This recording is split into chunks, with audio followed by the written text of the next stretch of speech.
All right. Shalom, Ahab, Wa, Baraka. First and foremost, call halala Yahweh, Bahashim Al-Shah, Wa, Harakah, Kwadash. And double honors to the elder apostles, the prophets, and the teachers bringing out this 100% truth for the last 30 plus years, and to the sincere Akyawa Akwa citation. All right, let's get into it. I don't have a class, but I've got notes, so I just keep having horrible spiritual warfare happening to me right now, and the only thing I can do is at least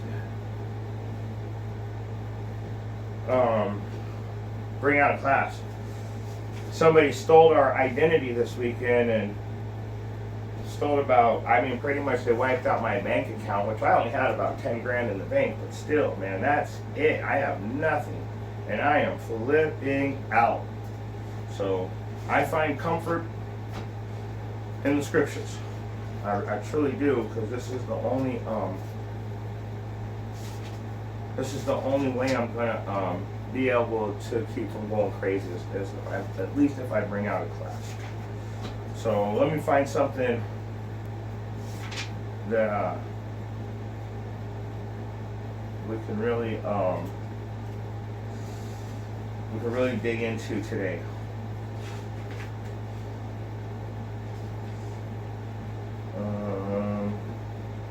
Here we go. Let's start here. Let's start right here. Let me get.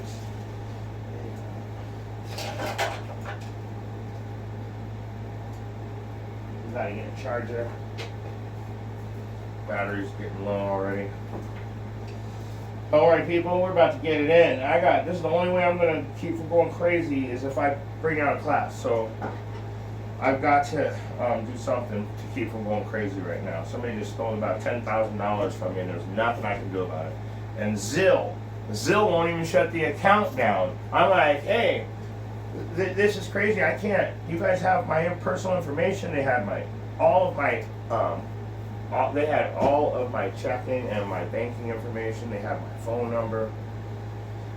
They opened a Zelle account, and now they're just taking money while we speak, unless they've already got it all.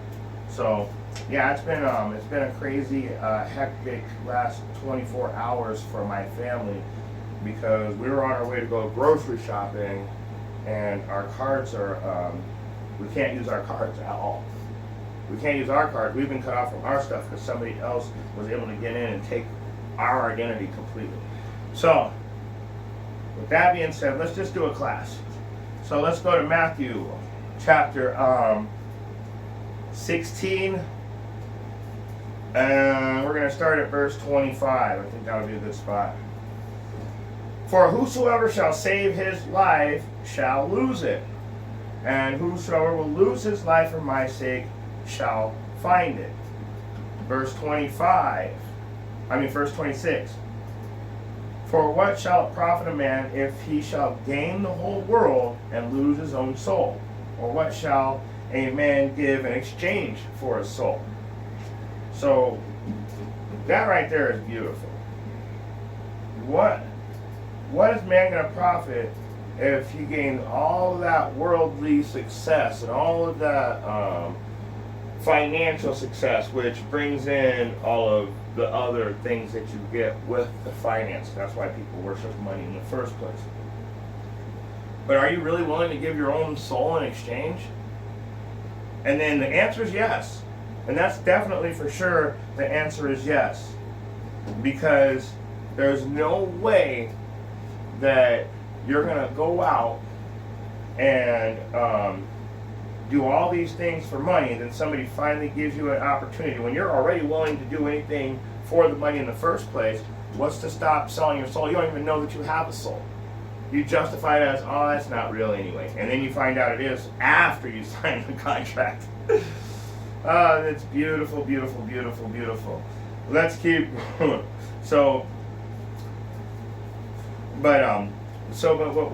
what do you do to protect yourself from that? How are you going to sell your soul for the world? It says, he that would lose his life for my sake, that's the person that's going to gain it. And let me show you what that's talking about.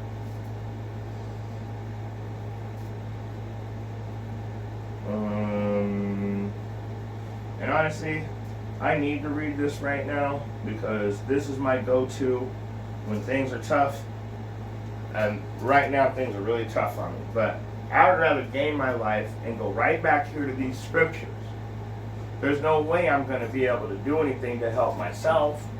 You see what I'm saying? So I gotta get grounded and put my face right back in the book. So I'm gonna read Ecclesiasticus chapter 2. So, and this should hit home for a lot of people that are going through some struggles right now, because I'm going through some struggles. So this is what I go to when I'm struggling. And it reads from the top, Ecclesiasticus chapter 2, or also known as the book of Sirach in the Apocrypha, starting from the top. My son, if thou come to serve the Lord, prepare thy soul for temptation. In other words, Satan's going to come in and he's going to put spiritual warfare on you. In the last, I would say, 3 weeks, I've had a whole bunch of crazy stuff happen to me. And then the grand finale, getting everything wiped out of my bank account. I mean, you can go on my YouTube right now, and my dog got bit by a rattlesnake.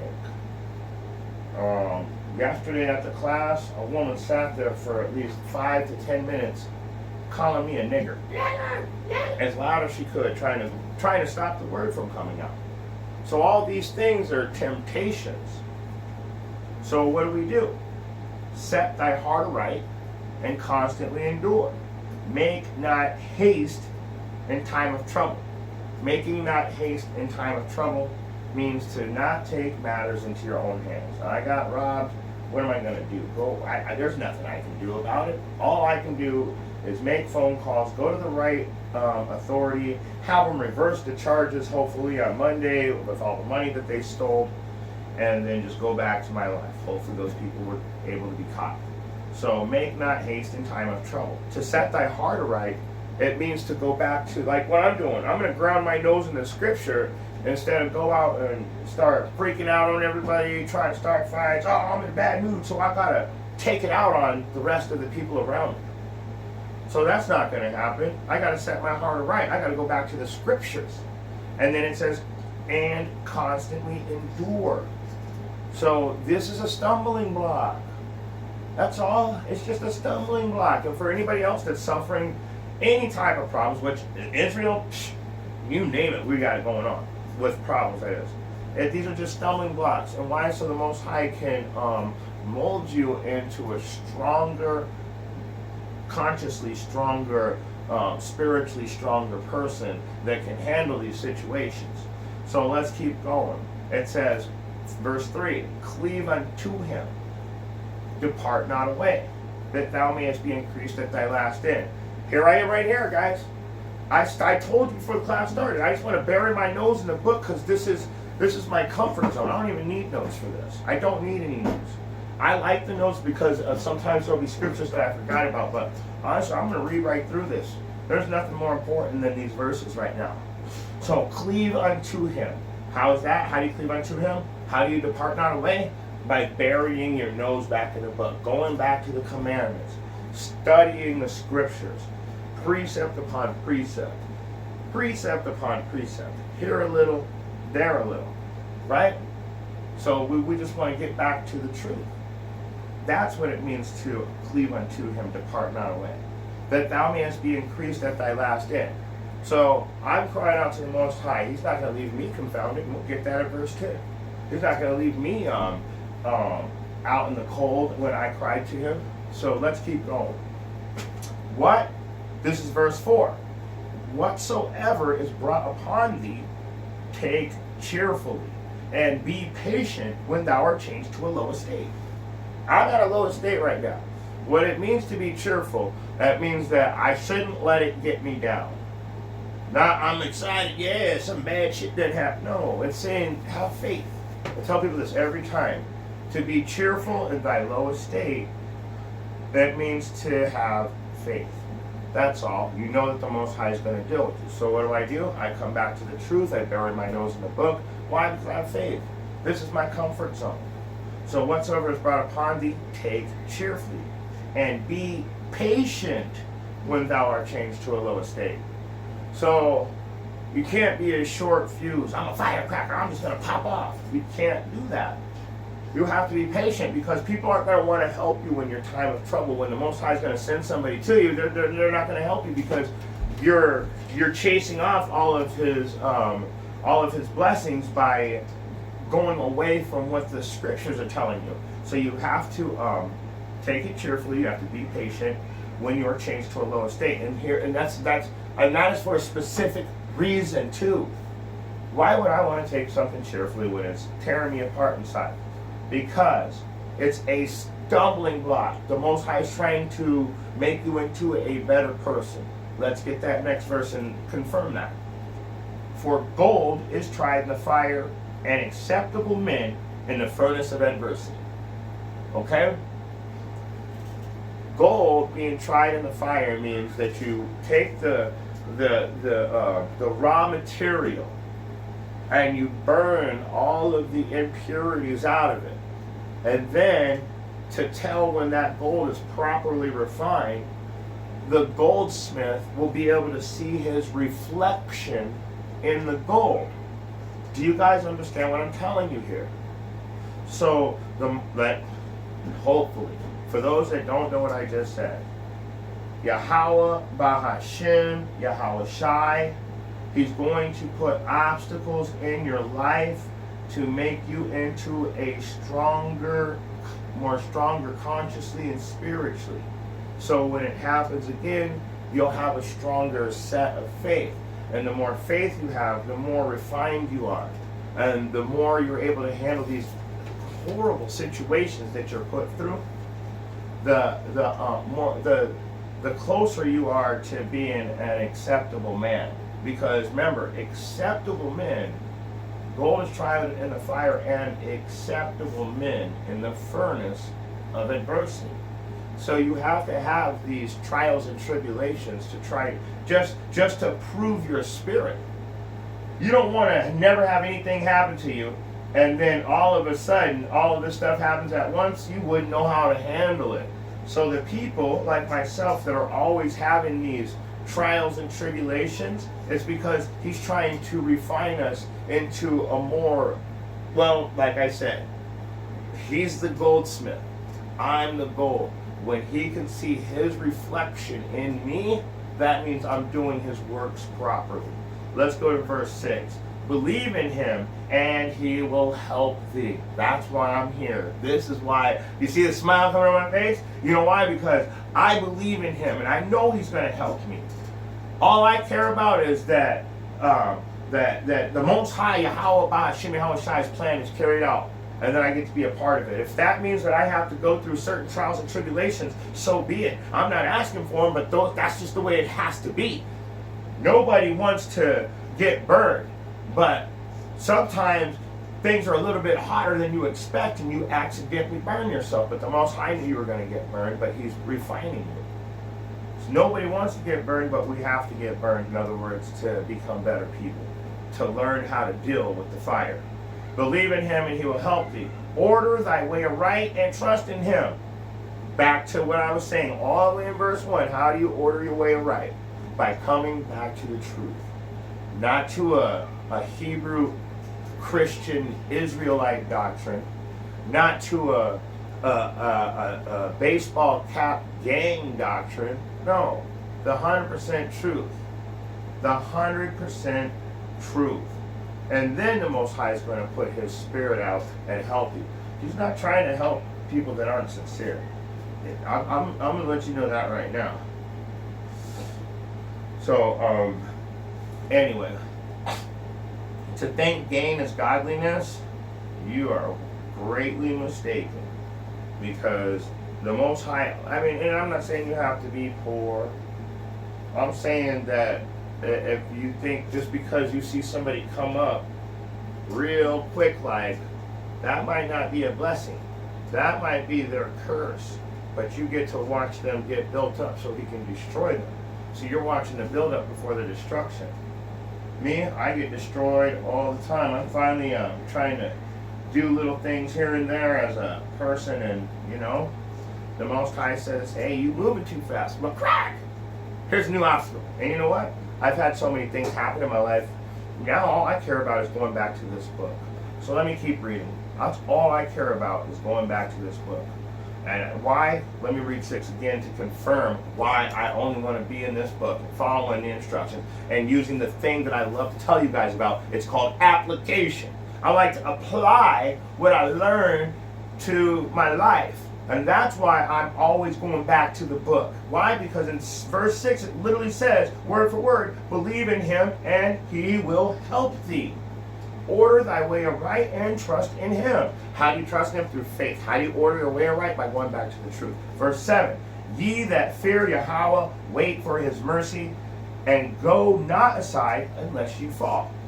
So if I fear Yahweh, how am I going to take matters in my own hands? All I can do is turn the cards off and try and stop everything in my own little world, right?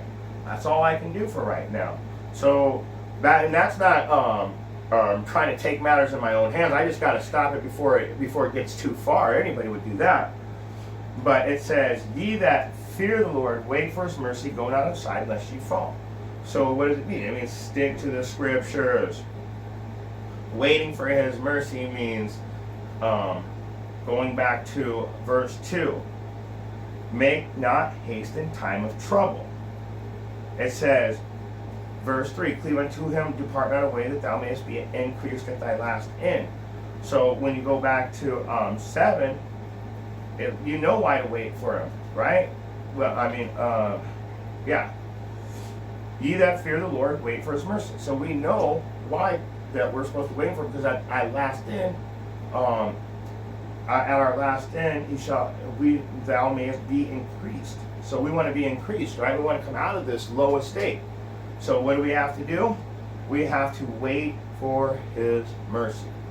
And it's beautiful because there's nothing else you can do.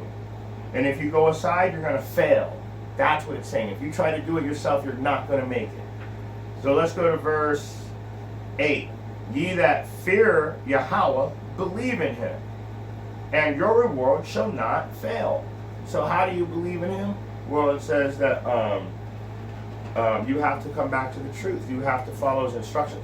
And I love this this analogy. I always use this metaphor is you believe in GPS to the T. You'll follow it step by step, all the way up to in 100 feet you're going to take a right. In 50 feet you're going to take a right. In 25 feet take a right. Okay, now take a right. You're like, okay, I'm going to take a right. So if you believe in Yahweh, then you're going to follow his instructions to the T. And everything he tells you to do, you're going to do it. And why? Your reward shall not fail. Okay, so anybody can try to do anything to me they want. And they might even seem to be getting away with it at first. Just like these other nations seem to be getting away with rape, rob, and murder of the children of Israel, including our identity, including the great people of Israel that have been manipulated into demons, because they already are, but most of our greatest people are demons. But anyway, let me not go too far off. You can do anything you want, though. You can do anything you want, but you're never going to take me away from these scriptures. You literally have to. The Most High, you can't do anything to me. You can't delete me. You can't shut me up. You can't make me talk loud. You can't make me talk quiet. Only person that has control over that is Yahweh B'Hashem Yahushai. So you can't do nothing unless he empowers you and gives you that power to do it. So anyway, let me go back into it. Ye that fear the Lord, believe in him, and your reward shall not fail. Verse 8. Ye that fear the Lord, believe him, and your reward shall not fail. And we all know that to believe in something is the same way, like I told you, it's just like you got to follow the GPS, right? You believe in GPS, and you'll make it to your destination every time. Believe in him, and your reward shall not fail. So if you follow Yahweh B'Hashem Yahushai, you're going to make it back into the kingdom. Okay? That's all there is to it. Verse 9.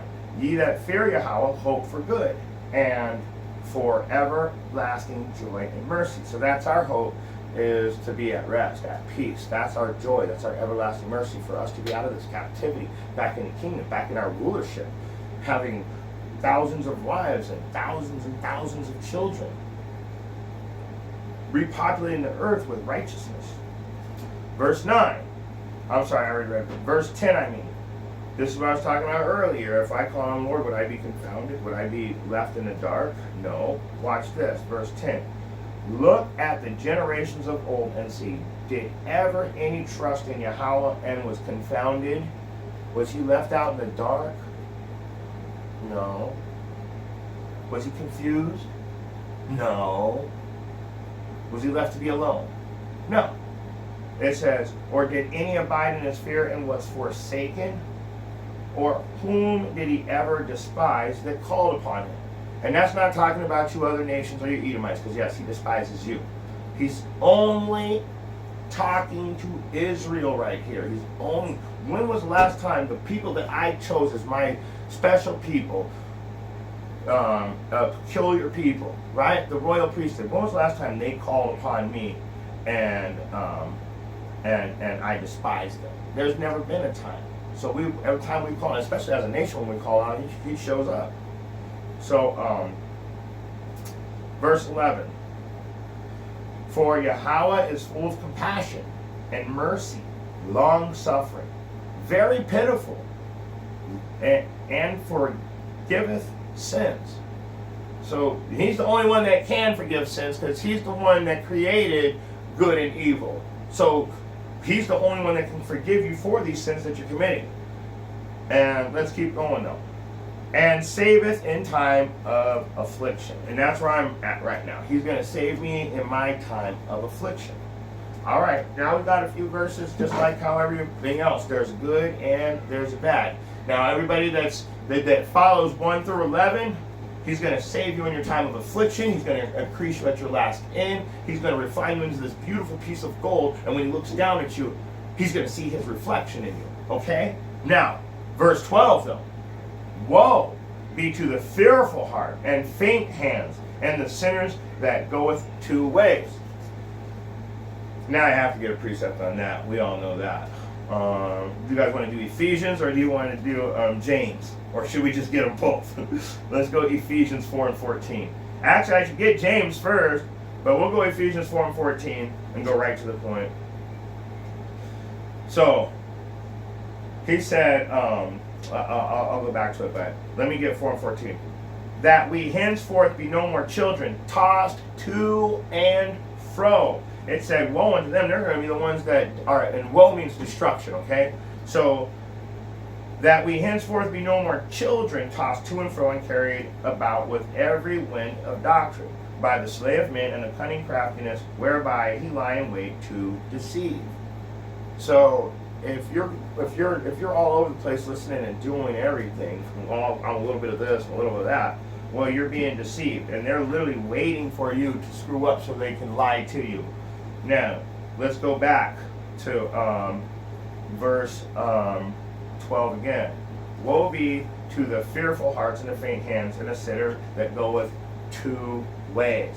The sinner that's being tossed to and fro by the wind of every false doctrine.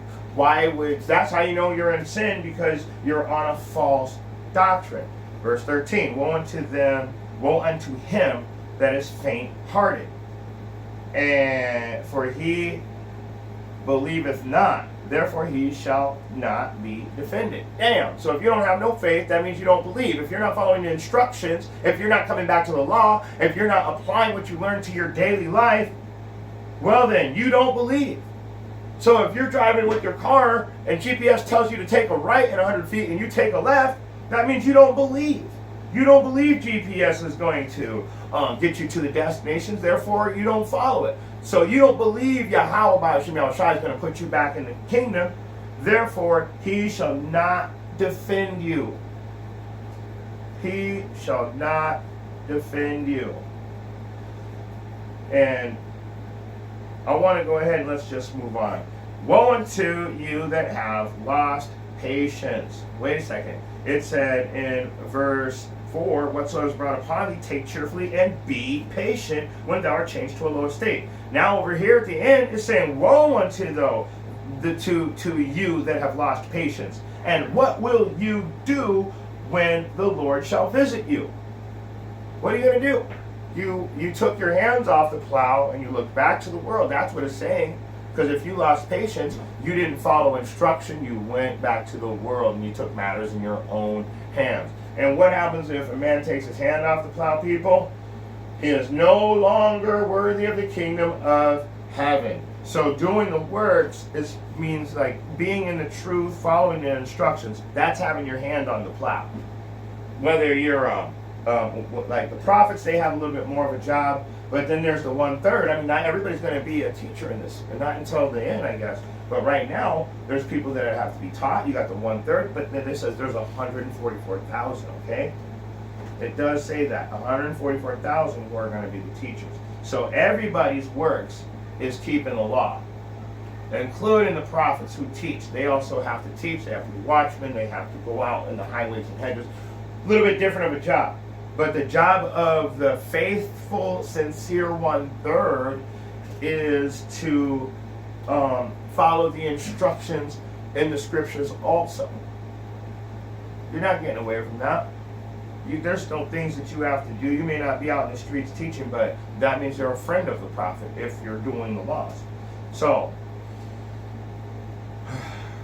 woe unto them that have lost patience, and what will he do when Yahweh shall visit? Like I said, if you're not following the instructions and then he shows up, that goes into Revelation 22:12. Behold, I come quickly, and my reward is with me to give every man according to his work shall be. And then there's also,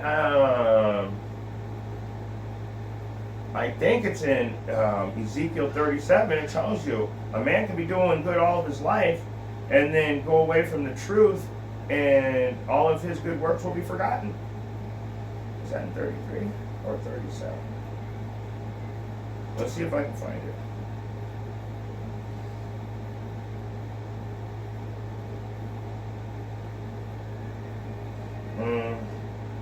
When I say unto the righteous, he shall surely live. Here it is. This is Ezekiel 33:13. When I say to the righteous that he shall surely live, if he trust in his own righteousness and commit iniquity, all his righteousness shall not be remembered. But for his iniquity that he hath committed, he shall die for it. So like I said, you could be doing this all your life and then fall off in the end and stop keeping the laws. Woe unto them that have lost patience. So what happens when you lose patience? It says when he trusts in his own righteousness and commit iniquity, all his righteousness shall not be remembered, but his iniquity he hath committed he shall die for it. So I'm pretty sure that's pretty self-explanatory, right? If you're doing good all your life and then you decide to stop doing good, and I've done good all my life, I made it, I can go live a regular life now. You're done. You're doomed. You were never in the kingdom in the first place, and all your works were forgotten. And that's a horrible thing. So let's keep going. I'm almost done here. I just wanted to bring out this small class so I can just feel a little bit better, because I have all this stuff I'm supposed to be doing today, and honestly, all I want to do is just bring out this class. I'll be honest with you guys. This is all I can care about, and I keep walking around in circles because all morning, because of the things that are happening in my personal life. But really, I just want to bury my nose in the scriptures. And then I've got all these other, duties around my property that I have to take care of. So it's a good thing that we have these scriptures that we can rely on to keep us sane in this time of insanity. Let me keep reading. This is verse 15. They that fear Yahweh will not disobey his word, and they that love him will keep his ways. Like I said, man, if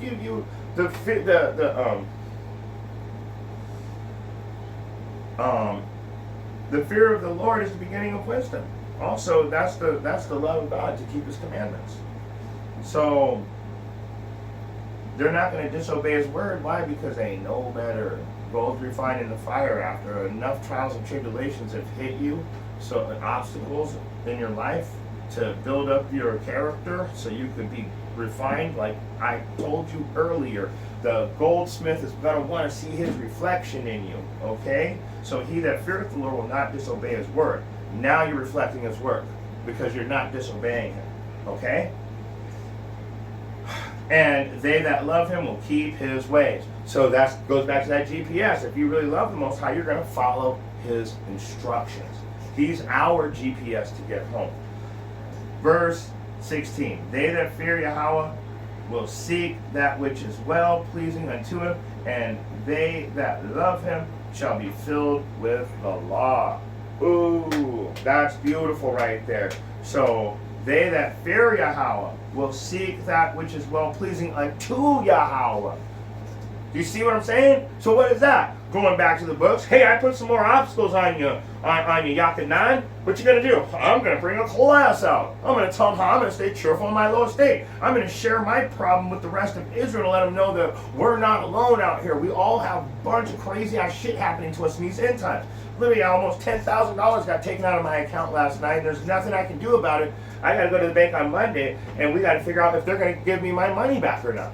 So all I care about right now is being obedient in this word and keeping my Father's ways, because none of that shit's going to matter when he comes and gets us. None of this stuff is going to matter. Somebody made a joke and said, oh, you'll be drinking, huh? Let me see. That's a lot of dust for me to be drinking on. I'll get to every single fucking bottle in here. No, I'm not a big I don't drink hard liquor. I just like the way it looks. But the thing is that we're being tried in every way, shape, or form. None of this shit matters. When he comes to get me, I don't care about. This stuff is just a hobby to keep me from going crazy in these times of trouble. But the only thing that really makes me happy is burying my nose in the book. So, they that fear the Lord will seek that which is pleasing unto him, and they that love him shall be filled with the law. And that's beautiful, because if you truly love him, where you're going to keep your face in the, you're going to keep your nose in the book. And so you're going to be filled with the law because you're continuously studying the law. That's how you get. It's not just going to be like you wake up one morning and know the law. That's some comedy shit. That's some Edomite comedy shit. You're just gonna. That's some Christianity comedy. Wake up one morning. Oh, I chose Jesus as my Lord and Savior. I'm filled with the law. Nah, motherfucker. You gotta read. You gotta study. You gotta break down the scriptures. You gotta labor in this truth, which some things are hard to be determined. Go into the prologue to Jesus, the son of Sirach, in the Apocrypha, which is in what we're in right now. I mean, literally, you've got to do those things. Those are the things you do that that help you, that keep you filled with the law. Okay, let's move on. Verse 17. They that fear Yahweh will prepare their hearts and humble their souls in his sight. So, that's beautiful. That's so self-explanatory. The ones that are going to follow his instructions will prepare their minds by following the instructions. And that's what's going to humble your soul, is because you're going to be keeping your nose in the book in these days. Okay? One more verse. Saying, we will fall into the hands of Yahweh and not into the hands of men. For as his majesty is, so is his mercy. And now you guys know why this is my go-to when somebody steals from me, when somebody does anything, when my work's tearing me down, when I feel some kind of way because something happened in the street, I go right back to this. This is Ecclesiasticus chapter 2. And I just got one more thing to say. If you got eyes to see, you've got ears to hear the truth when it comes out, and if there's problems in your life also, refer to this. Go back to this. And also, I want to give all praise, honor, and glory to Yahweh, Bahashem, Yahweh Shai, Bahashem, Rakwa Kadash, Rakak Kadash. And I want to also give double honors to the elder apostles and prophets that have been bringing out this 100% truth for the last 30 plus years, who I've been studying under and learning from for a very long time. And without them, I don't know if I would have the same truth. I might have most of it, but I wouldn't have all of it. There's a lot of corruption out there. So the Wadama Barakatah to those elder apostles and prophets at GMS. And to the sincere Akiawa Akwa, salutations. And if you got eyes to see and ears to hear, I hope you got something out of this message. Shalom.